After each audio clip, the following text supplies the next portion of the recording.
आज हम लोग आपकी कक्षा 11 में पाठ है नागमती वियोग वर्णन और इसके रचयिता हैं मलिक मोहम्मद जायसी।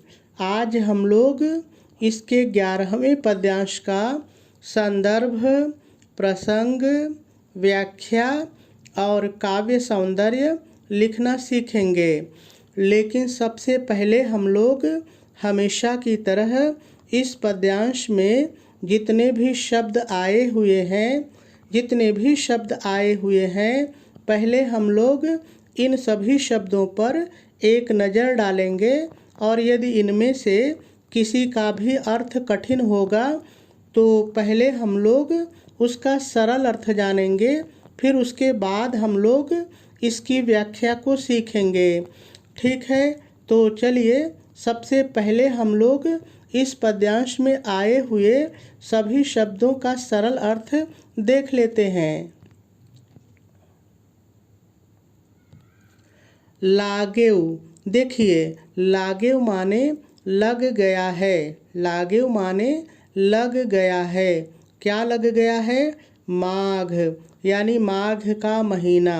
माघ का महीना, देखिए माघ हिंदी महीने का नाम है, तो हम लोग थोड़ा सा बदल करके बोलेंगे माघ का महीना। परय, देखिए परय माने पड़ने लगा है। परय माने पड़ने लगा है। क्या पड़ने लगा है? पाला। तो देखिए पाला सरल है, बोलने के लिए हम लोग ऐसे ही बोलेंगे, लेकिन देखिए पाला का अर्थ ये होता है कि जब ठंडी बहुत अधिक पड़ने लगती है, शीत बहुत अधिक पड़ने लगती है, तो हम लोग उसको पाला कहते हैं। ठीक है, पाला। अब सरल है, कोई दिक्कत नहीं है। बिरह, देखिए बिरह भी सरल है, ऐसे ही बोलना है, लेकिन बिरह का मतलब क्या होता है ज़रा सा सुन लीजिए। देखिए जब नायक और नायिका या यूँ कहें कि प्रेमी और प्रेमिका एक दूसरे से दूर होते हैं तो उस समय जो दुख उत्पन्न होता है उसको बिरह कहते हैं। ठीक है। काल, देखिए काल को बोलना तो ऐसे ही है, कोई दिक्कत नहीं है, लेकिन काल का यहाँ पर मतलब है मृत्यु। मृत्यु, मौत। ठीक है, मृत्यु। भयव, भयव माने हो गया है। भयव माने हो गया है। देखिए जड़ काला, देखिए जड़ काला का मतलब है जाड़े का मौसम। जड़ काला माने जाड़े का मौसम। देखिए जड़ माने जाड़ा और यहाँ पर काला का मतलब काल यानी समय या मौसम, तो जाड़े का मौसम। पहल, पहल, पहल शब्द 2 बार आया है तो पुनरुक्ति प्रकाश अलंकार। ठीक है। देखिए पहल, पहल का मतलब है परत दर परत। परत दर परत। देखिए अब परत दर परत का क्या मतलब है ज़रा सा समझिए। देखिए मानो आपको ठंडी लग रही है और आपने एक रजाई ओढ़ ली, लेकिन आपकी ठंडी नहीं गई, आपने दूसरी रजाई ओढ़ी, तीसरी रजाई ओढ़ी, तो इसी को कहते हैं हम लोग परत दर परत। ठीक है। तन, तन माने शरीर, कोई दिक्कत नहीं है। रुई, देखिए रुई वही रुई है जिससे रजाई बनती है, तो चाहे आप रुई कह के ही व्याख्या कर लीजिए, कोई दिक्कत नहीं है, या रुई से रजाई बनती है तो आप रजाई कह के भी व्याख्या कर लेंगे, तब भी गलत नहीं है। ठीक है। झाँपय, देखिए झाँपय माने ओढ़ना। झाँपय माने ओढ़ना, जो रजाई हम लोग ओढ़ते हैं तो ओढ़ना। हहरि, हहरि, पुनरुक्ति प्रकाश अलंकार यहाँ पर भी है। हहरि, हहरि। ठीक है। देखिए हहरि, हहरि का यहाँ पर मतलब है लहरा लहरा कर। लहरा लहरा कर, या आप इसको चाहे तो थर थर भी बोल लीजिए, कोई दिक्कत नहीं है, लेकिन वास्तव में हहरि, हहरि का मतलब जानते हैं क्या होता है? हमारी अवधी भाषा में हहरि, हहरि का मतलब होता है कि जैसे आपको ठंडी लगे और आप हु ऐसे करके जब आप कांपते हैं तो उसको बोलते हैं हहरि, हहरि कर। तो आप लहरा लहरा करके कर लेंगे तब भी कोई दिक्कत नहीं है, और थर थर कर लेंगे तब भी कोई दिक्कत नहीं है। अधिकौ, देखिए अधिकौ माने अधिक या बहुत अधिक। अधिक या बहुत अधिक। हिय माने हृदय। हिय माने हृदय। काँपय मतलब काँप रहा है। काँपय माने काँप रहा है। आई, देखिए आई माने आ जाइए, आई माने आ जाइए। ये जो है रानी नागमती अपनी प्रियतम राजा रत्नसेन को कह रही हैं कि आ जाइए। सूर, देखिए सूर माने सूर्य, सूर माने सूर्य। होय, देखिए होय माने होकर, होय माने होकर, या आप कह सकते हैं की तरह, की तरह, जैसा आप वाक्य में बैठा सकें, ठीक है। तपु, देखिए तपु माने तपना, गर्मी देना, तपना, जैसे सूर्य तपता है तो वही है तपना, ठीक है। रे नहा, देखिए रे नहा का यहाँ पर मतलब है हे प्रियतम, जो रत्नसेन है उनके लिए आया है हे प्रियतम, ठीक है। तो ही माने तुम्हारे, तो ही माने तुम्हारे। बिनु माने बिना, बिनु माने बिना। तो जब दोनों को एक साथ कहेंगे तो ही बिनु, तो हो जाएगा तुम्हारे बिना, तुम्हारे बिना। देखिए जाड़ न छूटे, देखिए जाड़ न छूटे का मतलब यहाँ पर है जाड़ा नहीं छूटेगा, या कह सकते हैं जाड़ा नहीं जाएगा, या आप कह सकते हैं जाड़ा समाप्त नहीं होगा, जैसा आप वाक्य में बैठा सकें। माहा, देखिए माहा का मतलब है महीना, तो आप कह सकते हैं इस महीने में, इस महीने में, ठीक है। यही माह, इसका भी मतलब है इस महीने में, यही इस माह महीने में, इस महीने में। उपजय, उपजय माने उत्पन्न होता है, उपजय माने उत्पन्न होता है। रसमूलु, देखिए रसमूलु एक प्रकार का रस है जो माघ के महीने में पेड़ पौधों में वनस्पतियों में उत्पन्न होता है, और इसी समय पुष्प खिलते हैं और पुष्पों में जो है पराग होता है। तो कुछ पराग जैसा ही समझ लीजिए। यदि आपको कुछ न समझ में आए तो रसमूलु कह के व्याख्या कर लीजिए, कापी जांचने वाला अपना समझेगा, ठीक है। तू सो, देखिए तू सो का यहाँ पर मतलब है तू वह, तू ही वह। तू सो माने वह, तू माने तू, तो हम लोग थोड़ा सा बदल के बोलेंगे तू ही वह, तू ही वह। भौर मतलब भौरा है, भौर माने भौरा है, ठीक है। भौर माने वैसे भौरा होता है हम लोग अपनी सुविधा से जोड़ लेंगे। मोर, देखिए मोर माने मेरे, मोर माने मेरे। जोबन फूलू, देखिए जोबन फूलू मतलब यौवन रूपी फूल, यौवन रूपी फूल, ठीक है। नैन, नैन माने नेत्र या आँख, नेत्र या आँख, जैसा आपको अच्छा लगे। चुवही, देखिए मतलब चुवही माने चू रहे हैं, गिर रहे हैं, चाहे जो बोल लीजिए। यानी नैन चुवही का वास्तव में यहाँ पर मतलब है कि मेरी आँखों से आंसू बह रहे हैं, आंसू गिर रहे हैं, आंसू चू रहे हैं, ठीक है। जस माने जैसे या जिस प्रकार से, जैसे या जिस प्रकार से। महावट नीरू, चलिए दोनों को साथ लेते हैं। तो देखिए महावट नीरू का मतलब है माघ महीने में पानी की झड़ी, पानी की बरसात। माघ महीने में पानी की जो झड़ी गिरती है, पानी की जो बरसात होती है, उसी को महावट नीरू कहते हैं। नीरू माने नीर या जल या पानी होता है, ठीक है। तो ही बिनु, तो ही बिनु माने तुम्हारे बिना, इसके पहले भी यहाँ पर आ चुका है तुम्हारे बिना। देखिए अंग, अंग शरीर सरल है, कोई दिक्कत नहीं है, यहाँ पर अंग है, ठीक है। अंग। लाग, देखिए लाग मतलब लग रहा है, लाग मतलब लग रहा है। सर, सर माने बाण, सर माने वैसे शर होता है और शर माने बाण, तो बाण, ठीक है। चीरू, चीरू मतलब चीर, चीर का मतलब होता है वस्त्र, तो वस्त्र कह लीजिए, ठीक है। टप टप पुनरुक्ति प्रकाश अलंकार, तो ऐसे ही बोलना है, कोई दिक्कत नहीं है। बूंद सरल है, पानी की बूंद जो बरस रही है उसके लिए आया है, तो ऐसे ही रहेगा। परही, परही मतलब पड़ रही है या गिर रही है, परही माने पड़ रही है या गिर रही है। जस मतलब जैसे या जिस प्रकार से, ऊपर भी आया है जैसे या जिस प्रकार से। ओला, देखिए ओला जो बारिश में बर्फ़ गिरती है, बर्फ़ के टुकड़े गिरते हैं तो उसको ओला कहते हैं, लेकिन हम लोग ओला बोल के ही व्याख्या करेंगे, कोई दिक्कत नहीं है। विरह सरल है, कोई दिक्कत नहीं है। पवन माने वायु या हवा, ये भी सरल है, लेकिन जब दोनों को हम लोग एक साथ कर लेंगे विरह पवन, तो हो जाएगा विरह रूपी पवन, विरह रूपी पवन, ठीक है। होय मतलब होकर, होय माने होकर। मारे, मारे मतलब मार रही है, लेकिन मारे का मतलब मारने वाला मार नहीं है। मारे मतलब यहाँ पर है कि आप आगे देखिए तो समझ में आएगा। झोला, देखिए झोला मतलब झोंका, झोला माने झोंका, तो झोंका मार रही, हवा तेज बह रही, झोंका मार रही है, ठीक है। के ही, के ही क दोनों को साथ लेते हैं तो के ही क का मतलब है किसके लिए, के ही क मतलब किसके लिए। सिंगार, सिंगार माने श्रृंगार, सिंगार माने श्रृंगार। कौ, देखिए कौ इसका भी मतलब है किसके लिए, कौ का मतलब भी है किसके लिए। पहिरू, पहिरू का देखिए यहाँ पर मतलब है पहनना, पहिरू मतलब पहनना। पटोरा, पटोरा माने रेशमी वस्त्र, पटोरा माने रेशमी वस्त्र। गिव, गिव माने गर्दन, गिव माने गर्दन, जिसको आप गला कहते हैं, तो चाहे गला कह लीजिए, कोई दिक्कत नहीं है। न माने नहीं, न माने नहीं। हार, आप सरल सरल है, समझ रहे हैं, गले में हार पहनते हैं। देखिए रही हुई का दोनों को साथ लेंगे तो हो जाएगा हो गई हूँ, रही हुई, हो गई हूँ।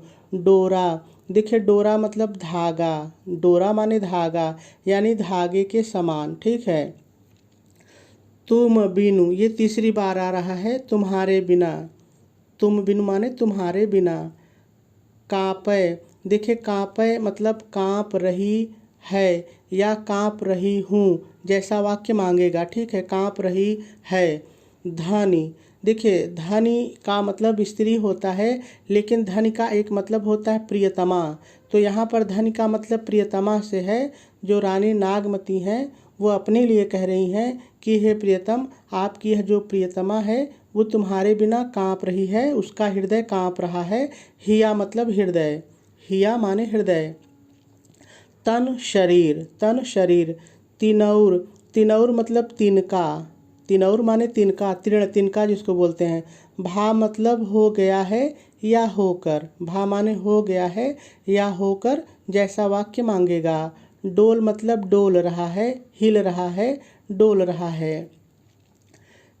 ते ही पर, देखिए ते ही पर मतलब उस पर, ते ही पर मतलब उस पर, यानी उस पर। बिरह, सरल है, कोई दिक्कत नहीं है। जराय मतलब जलाकर, जराय माने जलाकर, जो बिरह है वह जलाकर, ठीक है। कै, इसी के साथ ले लीजिए, जराय कै मतलब जलाकर, जराय कै मतलब जलाकर, जलाकर।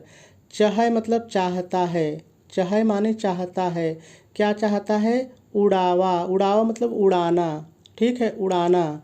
झोल माने राख, झोल माने राख या भस्म, राख, ठीक है। तो सभी शब्दों का सरल अर्थ हो गया। अब हम लोगों को इसकी व्याख्या सीखनी है, लेकिन इसकी व्याख्या को सीखने से पहले हम लोग थोड़ा सा इसका संदर्भ और प्रसंग लिख लेते हैं, फिर उसके बाद हम लोग इसकी व्याख्या को सीखेंगे, ठीक है। तो चलिए सबसे पहले हम लोग इसका संदर्भ लिख लेते हैं। तो आप संदर्भ हेडिंग डालेंगे, डैश डालेंगे और डैश डाल करके लिखेंगे, प्रस्तुत पद्यांश हमारी पाठ्य पुस्तक हिंदी के काव्य खंड में संकलित नागमती वियोग वर्णन से उद्धृत है। इसके रचयिता मलिक मोहम्मद जायसी जी हैं। यह पद्यांश उनके प्रसिद्ध काव्य ग्रंथ पद्मावत में संग्रहित है।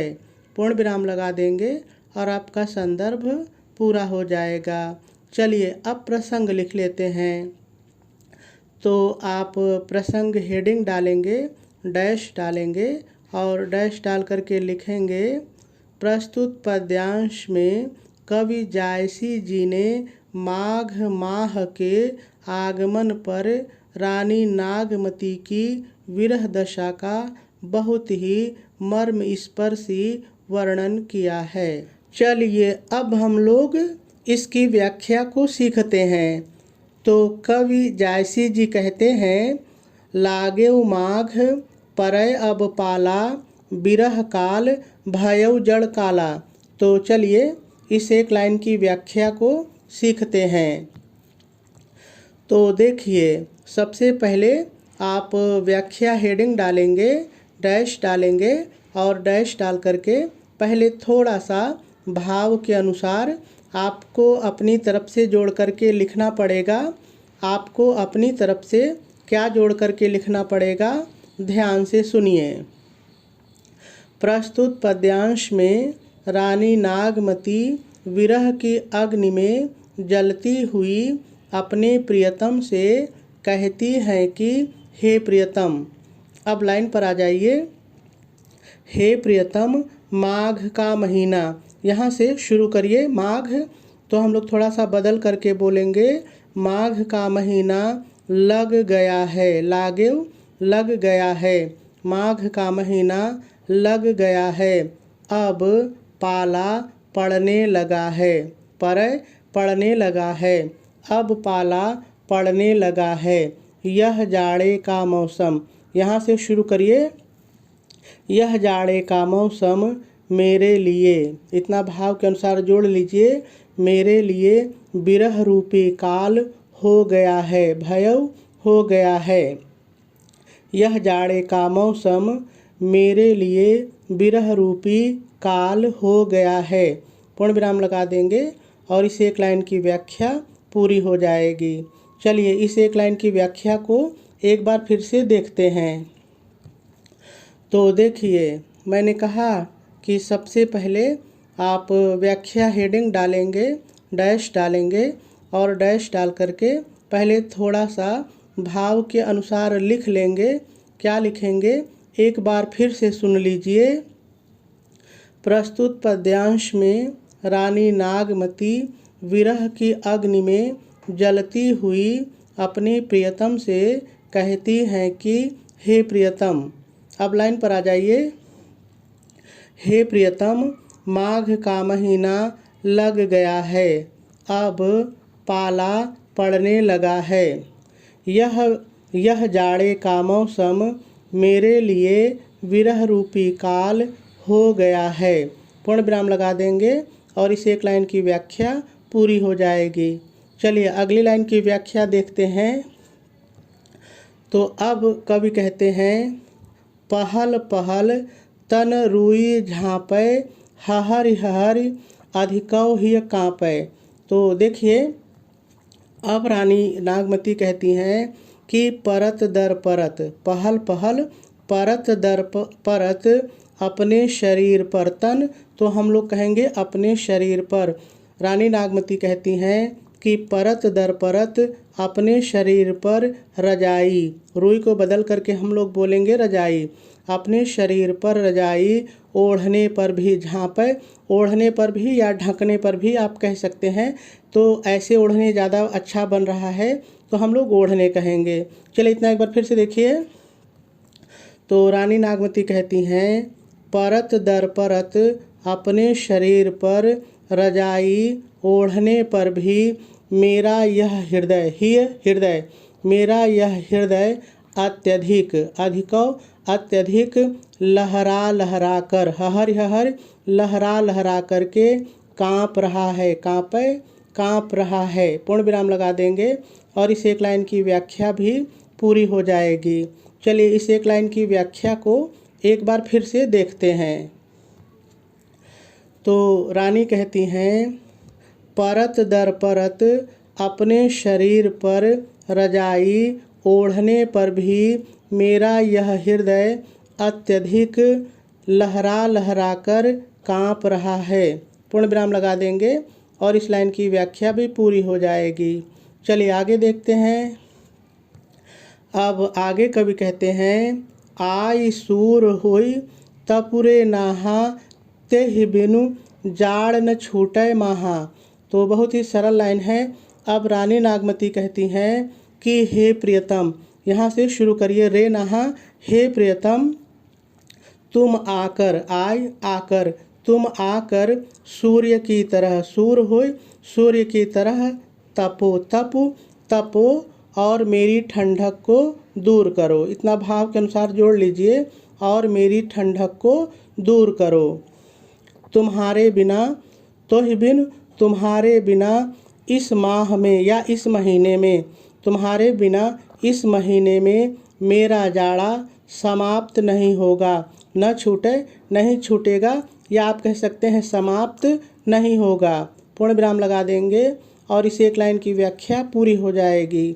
चलिए इस एक लाइन की व्याख्या को एक बार फिर से देखते हैं, लेकिन पहले इस लाइन का भाव आप मेरे शब्दों में ज़रा सा सुन लीजिए। देखिए ऊपर की लाइन में हम लोगों ने देखा कि रानी नागमती कहती हैं कि परत दर परत, यानी एक रजाई के ऊपर दूसरी रजाई को अपने शरीर पर जब मैं डालती हूँ, ओढ़ती हूँ, तब भी मेरा हृदय अत्यधिक लहरा लहरा करके काँप रहा है, यानी मुझे बहुत अधिक ठंडी लग रही है। तो अब कहती हैं कि हे प्रियतम, मेरी ठंडी तभी जाएगी जब आप आएंगे और सूर्य की तरह तपेंगे। ठीक है। और आगे कहती हैं कि हे प्रियतम, तुम्हारे बिना इस महीने की जो ठंडी है, जो जाड़ा है, तुम्हारे बिना समाप्त नहीं होगा। ठीक है। पूर्ण विराम लगा देंगे और इसकी व्याख्या पूरी हो जाएगी। तो देखिए जैसे मैंने बताया है वैसे भी आप लिख सकते हैं, लेकिन लाइन क्या कहती है चलिए एक बार फिर से देखते हैं। तो रानी नागमती कहती हैं कि हे प्रियतम, रे नहा, हे प्रियतम, आप आ करके सूर्य की तरह सूर्य की तरह तपिए और मेरी ठंडी को दूर कीजिए। हे प्रियतम, तुम्हारे बिना इस महीने में मेरी ठंडी समाप्त नहीं होगी। पूर्ण विराम लगा देंगे और इस एक लाइन की व्याख्या पूरी हो जाएगी। चलिए आगे देखते हैं। अब आगे रानी कहती हैं, यही माह उपजय रसमूलू, तू सो भौर मोर जोबन फूलू। बहुत ही सरल लाइन है।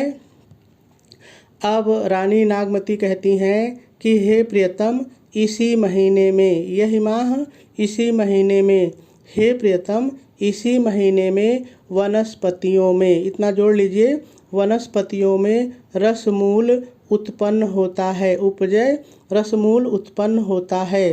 फिर से इतना एक बार देखिए। रानी नागमती कहती हैं, हे प्रियतम, यहाँ से लिखेंगे हे प्रियतम, इसी महीने में वनस्पतियों में रसमूल उत्पन्न होता है। तुम ही वह, तू ही वह भंवरा है, तू ही वह भंवरा है जो मेरे यौवन रूपी फूल का, जोबन फूलू, यौवन रूपी फूल का, तुम ही वह भंवरा हो जो मेरे यौवन रूपी फूल का पराग, यौवन रूपी फूल के पराग का रस ले सकते हो। यौवन रूपी फूल के पराग का रस ले सकते हो।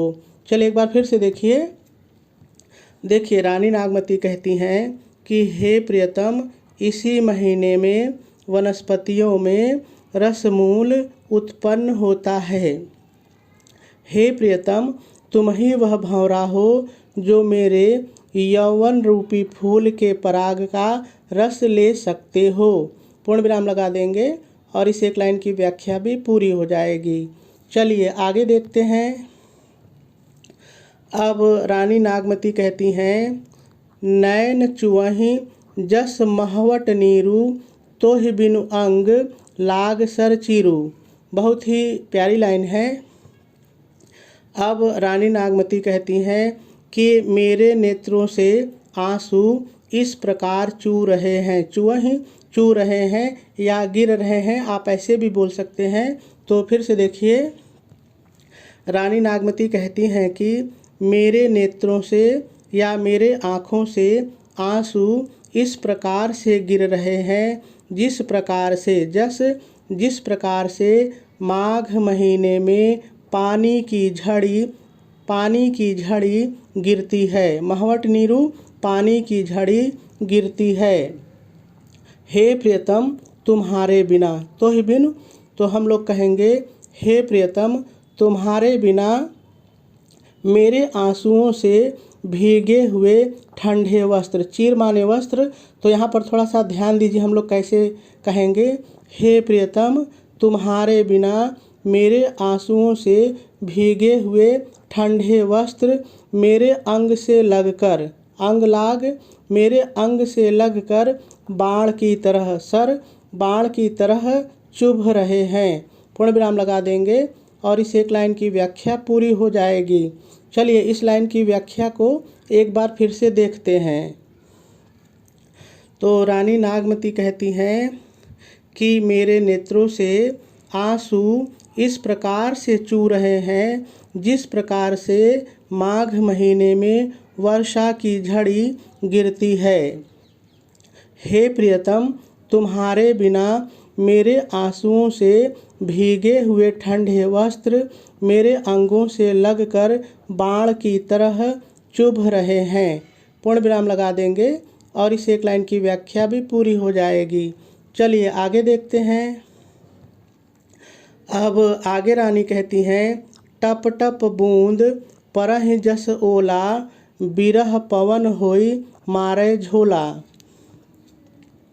अब रानी कहती हैं कि मेरे आँखों से, जोड़ लीजिए भाव के अनुसार, मेरे आँखों से आंसुओं की बूंद, बूंद आंसुओं की बूंद, मेरी आँखों से आंसुओं की बूंद टप टप करके इस प्रकार से गिर रही है, परह इस प्रकार से गिर रही हैं जिस प्रकार से ओला गिरता है, जिस प्रकार से ओला गिरता है। और यह विरह रूपी पवन, और यह विरह रूपी पवन झकोरे मारकर, झोला झकोरे मारकर, होई मारे मतलब मारकर, झकोरा मारकर बह रही है, झकोरा मारकर बह रही है और मुझे झकोर करके मेरे विरह को बढ़ा रही है, और मुझे झकोर करके मेरे विरह को बढ़ा रही है। और इस एक लाइन की व्याख्या भी पूरी हो जाएगी। चलिए इस एक लाइन की व्याख्या को एक बार फिर से सीखते हैं। बहुत ही सरल है, बस आपको थोड़ा सा ध्यान से सुनना है। तो देखिए, रानी नागमती कहती हैं कि मेरे नेत्रों से आंसुओं की बूंद टप टप करके इस प्रकार से गिर रही हैं जिस प्रकार से ओला गिरता है, और यह विरह रूपी पवन झकोरे मारकर बह रही है और मुझे झकझोर करके मेरे विरह को बढ़ा रही है। पूर्ण विराम लगा देंगे और इस एक लाइन की व्याख्या भी पूरी हो जाएगी। चलिए आगे देखते हैं। अब आगे रानी कहती हैं, केहि क सिंगार कौ पहिर पटोरा, गिव नहार रही होई डोरा। एक बार मैं फिर से इस लाइन को पढ़ता हूँ। केहि क सिंगार कौ पहिर पटोरा, गिव नहार रही होई डोरा। बहुत ही सरल लाइन है। देखिए, अब रानी कहती हैं कि मैं, यहाँ से लिखेंगे मैं किसके लिए, केहि क किसके लिए श्रृंगार करूं, श्रृंगार करूं, मैं किसके लिए श्रृंगार करूं, मैं किसके लिए, कौ माने किसके, तो मैं किसके लिए रेशमी वस्त्र, पटोरा रेशमी वस्त्र, मैं किसके लिए रेशमी वस्त्र पहनूं। मैं तो अपने गले में हार भी नहीं पहन सकती। गिव माने गला, न माने नहीं, और हार सरल है, तो कहती हैं कि मैं अपने गले में हार भी नहीं पहन सकती क्योंकि मेरा गला सूख कर, इतना जोड़ लीजिए, क्योंकि मेरा गला सूख कर धागे के समान, डोरा धागे के समान हो गया है, रही हुई हो गया है, क्योंकि मेरा गला सूख करके धागे के समान हो गया है। पूर्ण विराम लगा देंगे और इस एक लाइन की व्याख्या भी पूरी हो जाएगी। चलिए इस एक लाइन की व्याख्या को फिर से सीखते हैं।